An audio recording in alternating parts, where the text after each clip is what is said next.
Hey, what's up guys? BriarRabbit here, and today I got some exciting news for you. PlayStation 4 has been announced by Sony. Sony had a live press conference. They streamed it over the internet. I watched the whole 2 hours of it. I'm going to share everything I learned and my impressions of all those things. So the first thing we learned is that they are going to use the x86 computer processor. This will probably be an AMD processor based on rumors we've heard. It'll have a PC GPU. It'll also have 8 gigs of unified memory. The unified memory is kind of a disappointment. We were hoping for discrete memory for graphics and for the system, and it will have a hard drive built in. It's basically going to be a PC. They also showed the new controller. It's called the DualShock 4. It's going to have an LCD screen on the front, a touchpad on the back, similar to the PS Vita. It's also going to have a light bar to work with PlayStation Move controls, and the PlayStation 4 apparently will include a 3D camera that tracks the light bar movement, as well as works with the PlayStation Move controller. And while they didn't show the actual PlayStation hardware, the box that the PlayStation's going to be in, what they did show was a ton of new game demos. The first one they showed was a new game called Knack. It looks like it's going to be a 3D platformer with a hero that can basically build out of... He's small to begin with, he's built out of small objects, and then as you collect more objects, he's going to get bigger. It looked really cool. We also saw David Perry come out for Gaikai. As you know, the Gaikai was bought by Sony last year, and they're really going to be working on getting the PlayStation Network up and running and really working great. He mentioned that it'll be working with the PlayStation Vita so that you'll be actually able to play PlayStation 4 games on your PS Vita using remote play. This looked really cool. So similar to how the Wii U uses the Wiimote, or the new Wii remote control screen device to play games, you'll be able to do that with a PS Vita and actually play full PS4 games on your Vita, probably assuming that the PlayStation 4 is turned on and you're within the same network. They shared that it's going to have really low latency and have really good graphics, so that's really actually exciting, and finally probably makes a reason to buy a PS Vita once the PlayStation 4 comes along.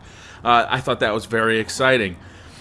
Also, they have a long-term goal that all titles available will be remote play enabled. That is pretty cool stuff. Gaikai will stream PS1 through PS3 titles to any device, including the PS4. Does that mean that we're going to be able to play PS3 games on our computer or on our iPad? I don't know. That was a little unclear, but it would be pretty cool if you could. Guerrilla Games then showed off the new Killzone game. This one's called Shadow Fall, and it looked stunning. It was really amazing looking. The graphics were really cool. There was I don't know if you guys remember when the PlayStation 3 was announced, they had a trailer for Killzone 3, I believe it was, and what that trailer ended up being was not representative of the game that came out. It was really basically a movie that was pre-rendered. This one looked to be real gameplay. It looked like it was a first-person shooter, and it looked awesome. It really looked like it was a very good graphic game. So that looked really exciting. Also, at the end of that trailer, they actually showed the new share button on the PlayStation 4 controller, which you can actually share the video that you just played to your Facebook page, and they did that in real time. They actually shared that in real time, so you can go to the PlayStation 4's Facebook page and see that trailer right now. They also showed a new racing game called Drive Club, made by Evolution Studios. This is a team-based driving game, which that's a little unclear, but it looks like it's going to be, you can set up challenges, you can race with your club against other clubs. I got to tell you, the car models in this were holy shit quality. They were absolutely stunning, right? You could see like the carbon fiber weave on the car. You could see the cockpit was fully modeled, the interior of the car was fully modeled, the engine bay was fully modeled, the suspension was fully modeled. It was unbelievable looking. It really looked cool. I don't know if you can tell, but I'm pretty excited. That was a really cool thing. Sucker Punch Studios showed the new infamous game called Second Son. It's a new dystopian future. I think it really looks a lot like the previous Infamous game, but you know, the graphics were really cool. Again, Jonathan Blow came out, and he was the creator of Braid. He showed a new game called The Witness that'll be coming out for the PlayStation 4. It's going to be about exploring a mysterious island. It's an open world, but it's supposedly going to be a very small open world with a very dense experience, and that looked really cool. Then they showed off this model of a human face. It was an old man, and I gotta tell you, this may be, we might finally kind of get over this uncanny valley of human features. This was a stunning render of a human face, and apparently it was being rendered in real time on the PlayStation 4's hardware. That was really exciting. Media Molecule showed a demo of the Move controller being used to actually draw 3D models, just using the controller itself, and these models were really cool and really intricate. And then they actually showed that you could animate these models too, and that was really freaking cool too. Capcom came out on stage. They showed a new game that they're tentatively calling Deep Down. It's a 3D action dungeon crawler showing a group of knights fighting a dragon. This was amazing. The dragon fire in this, the dragon was spitting fire at the knights, and it was really beautiful. I can't wait for this stuff to start hitting the TV screens, you know. Square Enix came out. They announced a new Final Fantasy game. That should be very exciting for Final Fantasy fans. Ubisoft came out and showed off Watch Dogs. This game got a lot of press at E3 last year. They showed a live demo of the open world game. It's set in Chicago. What was really cool about this was this guy had this kind of PDA or cell phone device that he could use to control like all the electronics in the city around him.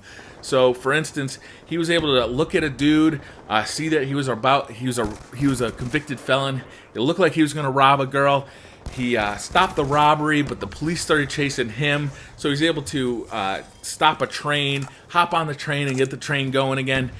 The city was modeled really well. It looked like a real city. It looked like Chicago, and the game looked like it was going to be a lot of fun to play. He also showed some kind of parkour moves, which made navigating the city look like a lot of fun too. Blizzard was there, and they showed off Diablo 3. Diablo 3 will be coming to the PS4 and the PS3, so even if you're not getting a PS4, Diablo will be playable on the PS3. He said that they're going to be really working on the controls and getting a really workable set of controls for the home console. Activision came, and while they didn't show off a new Call of Duty game, which was really disappointing, what they did show off was Bungie's new game called Destiny. They shared that that'll be coming to the PS4, and they showed a brief trailer for it, and this game looks really exciting. It's going to be a massively multiplayer online first-person shooter. It's going to be a shared world shooter, and that looks really cool, man. So instead of being just a multiplayer match, you're going to have a whole multiplayer world to have a shooter in, and that looks like a lot of fun. That is also going to be accessible for mobile devices and will have exclusive content for the PlayStation. This game will come out for the PlayStation 3 and the PlayStation 4, and they will have exclusive content. So that's quite a upset for PlayStation. I don't know if Xbox will get different exclusive content, but boy, that's pretty exciting news for PlayStation owners. So they also revealed that it will be coming out, that the PlayStation 4 will be coming out in holiday of 2013. There's a little bit of speculation that it might miss that, but Sony seems to be pretty sure of themselves that they can get it out of there on time. So that's some pretty exciting stuff. They didn't show the console itself, but that's okay because what they showed were the games, and that's what's more important. And they held back a little bit, so we'll be looking forward to their next release. So that's all I got to share for you today. Thanks for listening, thanks for watching, and I'll see you guys in the next video. Bye. If you made it this far, perhaps you could hit that like button. It really helps me out. If you'd like to see more videos like this, hit the subscribe button. Up on the screen right now, you can see a couple of videos you may have missed. The first on the left is Best Weapon Shootout, MSMC versus PDW57. And on the right, How to Win TDM Solo, a video on how to best contribute to your team when not playing with a party.